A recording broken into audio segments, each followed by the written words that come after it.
கோர்ஸோட கடைசி மாடியூல்ல இருக்கும். மாடியூல் 12. இதுக்கு முன்னாடி நம்ம என்னலாம் பார்த்தோம் அப்டின்னா, ஒரு ரெஸ்யூமு, உங்களோட ட்ரீம் ஜாபு, ஒரு கவரிங் லெட்டர், அதுக்கப்புறம் நீங்க எப்படி நோ சொல்லலாம், அவங்க நோ சொன்னத எப்படி ஹேண்டில் பண்ணலாம் அப்படின்ற எல்லாத்தையும் பார்த்தோம். இந்த மாடியூல் வந்து கடைசியா நீங்க எஸ் சொல்ல போறீங்க. அவங்களும் எஸ் சொல்லிட்டாங்க. அப்போ நீங்க ஆஃபர் லெட்டர்ல என்னென்னலாம் பார்க்கணும், என்னெல்லாம் படிக்கணும் அப்படின்றத தான் நம்ம பார்க்க போறோம்.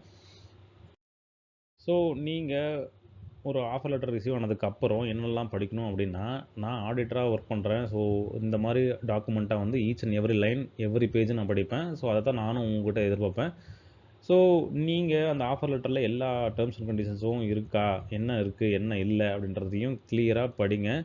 ஆ சும்மா நம்ம வந்து ஒரு கம்பெனில ஜாயின் பண்ண போறோம். ஆஃபர் லெட்டர் நம்ம இந்த கம்பெனி தான் முடிவானதுக்கப்புறம் டைரக்ட்டா சைன் பண்ணாதீங்க, படிக்காம. ஒரு ஆஃபர் வந்ததுக்கப்புறம் அதோட ட்ரீம் ஜாப்பு அல்லது நம்ம கம்பேர் பண்ணதுக்கப்புறம் இதுதான் பெஸ்ட் கம்பெனி அப்படின்னு முடிவு பண்ணதுக்கப்புறம் ரொம்ப எக்ஸைட்டட் ஆயிருவோம் அந்த கம்பெனில ஜாயின் பண்ணுறதுக்கு.